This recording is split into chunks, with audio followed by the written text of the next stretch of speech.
Hello అందరికీ, welcome back to Tot Kitchen. క్విక్గా చేసుకునే బ్రేక్ఫాస్ట్ చూసేద్దాం. దీన్ని మేము కట్టె పొంగల్ అని అంటాము.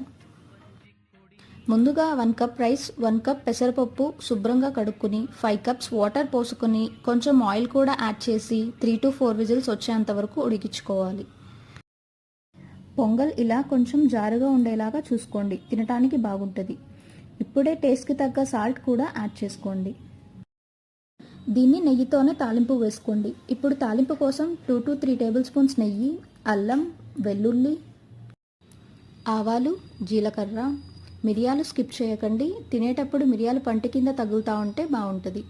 పచ్చిమిర్చి, కొంచెం కరివేపాకు వేసుకోవాలి. ఈ తాలింపుని పొంగల్లోకి యాడ్ చేసుకోవడమే.